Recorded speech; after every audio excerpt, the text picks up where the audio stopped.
kemarin tiba-tiba muncul statement secara clear, pemecatan secara terbuka PDIP kepada Pak Jokowi misalnya. Tentu banyak yang bertanya, ini kenapa kok dipecatnya tidak di momentum atau fase sebelum pemilu, sebelum pilpres, atau bahkan sebelum pilkada, tapi praktis hanya beberapa saat setelah pilkada. Ya, salah satunya tentu karena kalkulasi basis pemilih loyal yang berpotensi terjadi split antara pendukung PDIP dan juga pro PDIP tapi masih simpatik sama Pak Jokowi itu sudah tidak lagi menjadi kekhawatiran. Sehingga kemudian statement Mas Hasto sebagai sekjen PDIP baru dikeluarkan secara terbuka praktis beberapa saat setelah pilkada. Maka saya yakin dalam waktu dekat Pak Jokowi atau mungkin Mas Gibran akan segera merapat ke salah satu kekuatan partai politik non-PDIP. Saya menyampaikan sekali lagi apresiasi atas pelaksanaan proses pilkada yang sudah berjalan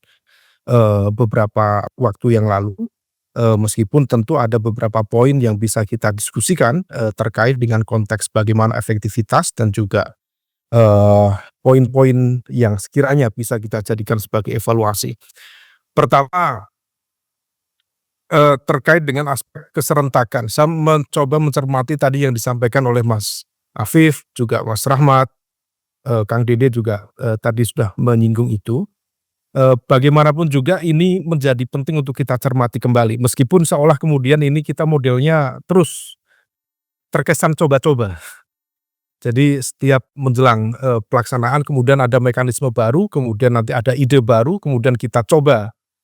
Tapi memang model keserentakan ini itu memberikan dampak yang cukup beragam. Pertama terkait dengan konteks efektivitas kinerja pemerintahan.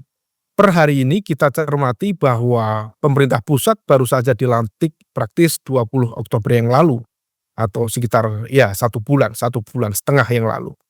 Dan itu pun juga prosesnya masih cukup beragam, SOTK sebagian juga baru saja dapat, kemudian belum lagi penyesuaian anggaran yang baru bisa diajukan di APBNP di pertengahan tahun depan 2025. Dan di saat yang sama kita sendiri di 545 kabupaten kota dan juga wilayah provinsi juga akan memiliki pemimpin baru. Kalau misal kita cermati dengan sekian kompleksitas yang ada, karena pemimpin baru juga praktis nanti akan dilantik pada awal tahun depan dan mereka juga butuh konsolidasi, penyesuaian dan sebagainya. Maka kalau misal kemudian kita gunakan timeline secara umum dalam konteks kinerja tata kelola pemerintahan daerah, maka praktis pemerintahan kita, baik di pusat yang baru saja dilantik dan di daerah yang baru saja akan dilantik, barangkali praktis mereka bisa bekerja secara optimal itu baru di awal 2026. Artinya bahwa ada proses jeda yang timeline-nya itu juga cukup perlu kita pertimbangkan kembali. Praktis 1 tahun pemerintah pusat sendiri juga sedang dalam proses konsolidasi, dalam proses penjajakan, banyak kementerian-kementerian baru, nomenklatur-nomenklatur baru, dan tentu penyesuaian ini membutuhkan ruang yang tidak mudah. Nah, kalau misal kemudian modelnya dibuat serentak, semuanya sama dengan rentang waktu yang sangat mepet dengan perhelatan pemilu nasional, maka saya pikir dalam konteks inovasi kebijakan, kemudian kecepatan bergerak, praktis dalam 1 tahun ke depan tidak begitu banyak hal yang kemudian bisa kita dapatkan. Nah, ini aspek keserentakan tadi. Yang selanjutnya terkait dengan aspek keserentakan juga, tapi mengenai dampaknya terhadap sistem kepartaian dan juga dalam konteks ini termasuk penyelenggara pemilu. Karena kalau misal kemudian rezim pemilu dilakukan dalam konteks ini adalah nasional dan lokal, dilakukan dalam rentang yang mepet dan dilakukan 5 tahun ke depan dengan timeline yang sama, maka partai politik sendiri praktis ya akan nganggur dalam 5 tahun ke depan. Ya praktis ya di internal kalau misal di beberapa partai hajat internal baik itu kongres, muktamar itu sudah sebagian besar sudah terlaksana. hanya beberapa saja yang belum dan itu tidak begitu, signifikan ya. Artinya, secara umum sudah, berjalan dengan baik. Lalu musda muscap dan setelah itu maka kemudian tidak ada sebuah proses, konsolidasi internal di dalam sistem kepartaian yang seharusnya bisa terkonsolidasi dengan baik secara berkala jika kemudian, sistem pilkada itu dilakukan tidak dalam satu rentang yang sangat mepet dengan pemilu. Kalau tadi disampaikan, Mas Rahmat ya, let's say semisal, 2 tahun, masa jedanya, pasca, pemilu nasional, rasa-rasanya itu akan relatif lebih, ideal. Artinya ada pentahapan-pentahapan yang akan berdampak pada konteks, konsolidasi, kepartaian kita. Hal sama juga akan dirasakan, oleh, penyelenggara pemilu, baik teman-teman di KPU, KPUD, dan juga Bawaslu di tingkat pusat maupun di daerah. Tentu ini yang kemudian memunculkan ide-ide, yang lebih, unik lagi kemarin. Apakah kemudian kalau modelnya begini, kemudian penyelenggara pemilu akan dibuat sebagai sebuah kelembagaan yang sifatnya ad hoc, ad interim, bukan yang sifatnya yang definitif seperti sekarang. Nah ini yang kemudian, perlu dikaji betul terkait dengan aspek, keserentakan. Yang selanjutnya terkait dengan konteks, tadi beberapa poin disampaikan oleh 3 pembicara sebelumnya terkait dengan partisipasi yang rendah dan juga, politik lokal, praktis dalam konteks pilkada, yang seharusnya dari sisi kuantitatif sangat kolosal ini, 545 itu sangat luar biasa, tapi terasa adem ayem. Saya nggak tahu ini adem ayem, toto tentrem kerto raharjo dan sebagainya atau tidak. Tapi begini, bahwa adem ayemnya itu memunculkan banyak sekali aspek pertanyaan kritis. Dalam konteks tertentu, apakah ini merepresentasikan karakter voters fatigue yang tadi disebutkan Kang Dede ya, bahwa masyarakat kita itu sudah energinya sudah habis di Februari kemarin. Lalu ditarik dalam konteks pilkada itu rasa-rasanya udah acuh tak acuh itu. Apakah ini voters fatigue? Misalnya let's say dalam konteks, DKI Jakarta, praktis, participation rate dalam konteks, di jantung ibu kota itu hanya 58%. Memang alhamdulillah tidak terjadi eksploitasi politik identitas, tidak terjadi polarisasi, sehingga kemudian implikasinya ya, tidak terjadi benturan secara signifikan, tidak rumbut. Tetapi kemudian angka participation rate yang rendah itu juga menjadi cerminan, ini voters fatigue atau mungkin ini adalah representasi dari critical voters. Jadi masyarakat yang kritis, dalam konteks merespon, dinamika politik yang per kemarin kalau misal kita cermati misalnya di konteks DKI termasuk di beberapa, wilayah yang lain, dalam konteks kualitas demokrasi, memunculkan sebuah pertanyaan-pertanyaan spekulatif. Ini model kompetisinya ini berjalan atau tidak? Karena ada pola yang kalau misal kita cermati, ada pola di mana kekuatan besar itu kemudian, eee, mencoba untuk meng-corner kekuatan tertentu. Let's say kalau misal sekarang, elemen kekuatan yang berada di luar kekuasaan misalnya adalah PDIP, maka upaya untuk meng-corner PDIP itu terjadi di beberapa, elemen kekuatan di, sejumlah wilayah. Let's say Jawa Timur saya pikir representasi dari itu, Jawa Tengah representasi dari itu, DKI Jakarta representasi dari itu, Lampung representasi dari itu, Medan, Sumatera Utara representasi dari itu, dan lain sebagainya. Nah, ini yang kemudian perlu kita, cermati bahwa, ya bagaimanapun juga ini juga bagian dari sebuah dinamika politik, tetapi, bagaimanapun, perlu kita cermati sekali lagi, apakah misalnya, eee eee eee eee, wake up call kita ya, netralitas dan juga independensi kekuasaan itu betul-betul harus dijaga untuk menghadirkan, model, demokrasi lokal yang lebih sehat, yang lebih fair. Meskipun, mau model cornering seperti apa juga tidak menjamin kemenangan. DKI Jakarta 20% lawan 80% ternyata menang yang, 20%.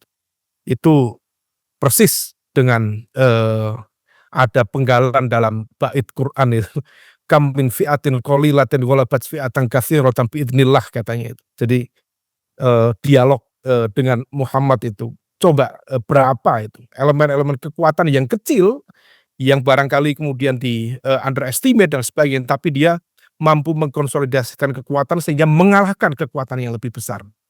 Tapi secara general, saya pikir itu menjadi sebuah, fenomena dan ke depan terkait dengan konteks netralitas dan juga independensi kekuasaan, termasuk di dalam konteks ini adalah lembaga yudisial, harus mendengarkan wake up call dari kita semuanya, dari Kanda-Yunda semuanya sebagai bagian dari elemen civil society.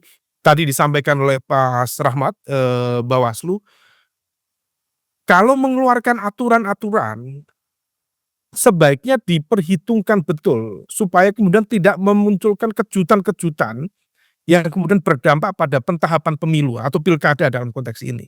Di pemilu kemarin ada kejutan seperti itu, dalam konteks aturan pencalonan wakil presiden, sekarang di pilkada juga ada, dilakukan oleh, dalam konteks ini, Mahkamah Konstitusi juga, tetapi merespon atas putusan sebelumnya, yaitu terkait dengan, putusan Mahkamah Agung. Dan ini juga masyarakat kita juga split. Ada yang kemarin unik itu, waktu di Pilpres MK tuding-tuding sebagai kelompok kekuatan, konstitusional yang menginjak-injak konstitusi. Tapi di menjelang pilkada kemarin, wah itu dipuji-puji sundul langit itu. Wow MK, apa namanya, sangat, konstitusional, sangat, demokratis dan lain sebagainya. Ya, lucunya menjadi agak kurang, kurang kurang pas gitu. Nah kemudian, selanjutnya saya ingin menekankan terkait dengan konteks, eee, dampak atau implikasi, pilkada di 2024 ini terhadap peta kekuatan politik di 2029. Diakui atau tidak, dan ini juga barangkali, kalau misal kita menggunakan argumen spekulatif, elemen kekuatan yang memiliki ide untuk menyerentakkan pilkada 2024 dekat dengan, pemilu, beberapa bulan yang lalu, barangkali juga ada semacam grand design secara, kekuatan untuk bagaimana mengengineer, elemen kekuatan atau peta kekuasaan di 2029. Karena bagaimanapun juga kalau misal jadwal pilkada saat ini adalah, 27 November 2024, maka praktis pilkada yang akan datang itu dilakukan kurang lebih sekitar, November 2029. Dan sebelum momentum November 2029 akan ada pemilu dan juga pilpres. Dan penguasaan, basis-basis wilayah kekuatan, lokal itu akan berdampak signifikan terhadap hasil pemilu dan juga, pilpres 2029 yang akan datang. Dan kalau misal kita, lihat, cermati per hari ini, ada pergeseran yang cukup signifikan dan berpotensi berdampak besar terhadap, peta kekuasaan di 2029, di mana misalnya di basis wilayah Jawa dengan DPT di atas, 120-an, juta ya, atau kalau misal angka yang cukup ekstrim ya 150-an juta misalnya, dari basis penduduk. Itu, praktis akan sangat berdampak signifikan terhadap hasil pilpres. Dan kalau misal kita cermati, kekuatan-kekuatan besar Jawa Timur, Jawa Tengah, let's say DIY menjadi bagian dari elemen yang, dipertarungkan, tapi Jawa Barat ada pergeseran termasuk Banten di mana, PDIP mengalami kekalahan cukup signifikan. Dan kalau misal kemudian, penguasa-penguasa lokal baru melakukan, operasi politik yang semakin, agresif, semakin signifikan, let's say di kandang-kandang banteng, di mana kemarin kita mencermati ada, eee let's say sekitar 2 ya, atau yang paling, optimal, yang paling, terlihat itu vulgar itu adalah Jawa Tengah. Kandang banteng dalam sejarah pilkada tidak pernah PDIP kalah di, Jawa Tengah, tapi per hari ini ada kekalahan signifikan, di mana juga PDIP kehilangan praktis sekitar 9, pertarungan di, dalam, pilkada di Jawa Tengah itu sendiri. Artinya, ini akan berdampak signifikan dan implikasinya tentu akan merembet ke mana-mana dan itulah kenapa, kalau misal kita tarik dalam konteks, peta kekuatan di level nasional kemarin tiba-tiba muncul, statement secara clear pemecatan secara terbuka PDIP kepada, Pak Jokowi misalnya. Tentu banyak yang bertanya, ini kenapa kok dipecatnya tidak di, momentum atau fase sebelum pemilu, sebelum pilpres, atau bahkan sebelum pilkada, tapi praktis hanya beberapa, saat setelah pilkada. Ya salah satunya tentu, basis kalkulasinya, ya karena kalkulasi, basis pemilih loyal yang berpotensi terjadi split antara pendukung, PDIP dan juga, pro PDIP tapi masih simpatik sama Pak Jokowi itu, sudah tidak lagi, menjadi kekhawatiran. Sehingga kemudian statement Mas Hasto sebagai, sekjen, PDIP baru dikeluarkan secara terbuka praktis beberapa saat setelah, pilkada, November yang lalu. Dan ini menjadi dinamika yang terus akan mengemuka dan, tampaknya nanti akan berimplikasi pada konteks, nasional karena bagaimanapun juga sebagai mantan pemimpin negara yang pemimpin politik nasional yang dalam proses kontestasi kemarin sempat memunculkan luka-luka politik yang begitu dalam sehingga kemudian memunculkan potensi serangan yang cukup signifikan terhadap dirinya, maka sistem pertahanan terbaik bagi yang bersangkutan adalah menjadi bagian dari elemen kekuatan politik, itu sendiri. Maka saya yakin dalam waktu, dekat, Pak Jokowi atau mungkin, Mas Gibran, akan segera, merapat ke salah satu, kekuatan partai politik non PDIP. The last but not least, sebagai evaluasi akhir dalam konteks pilkada ini, pertama semakin masifnya money politics dan ini menjadi sebuah catatan serius karena, ide-ide besar dijalankannya desentralisasi itu adalah sebagai sebuah agenda.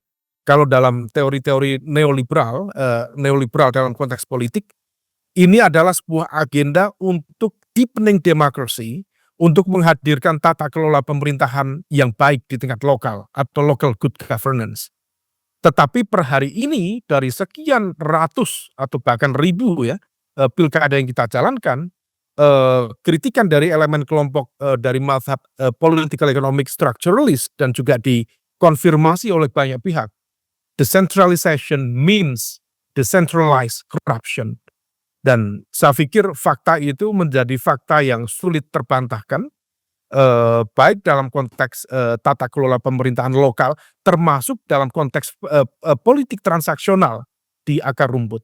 Oleh karena itu, ini menjadi tugas kita bersama, termasuk juga tentu dari, Kanda Yunda, di Bawaslu, senior-senior teman-teman di Bawaslu, untuk bekerja lebih optimal, dalam konteks pencegahan ini. Dan di saat yang sama, ini yang menjadi penting terakhir, barangkali ke depan, Kang Jana, perlu membuat forum terpisah.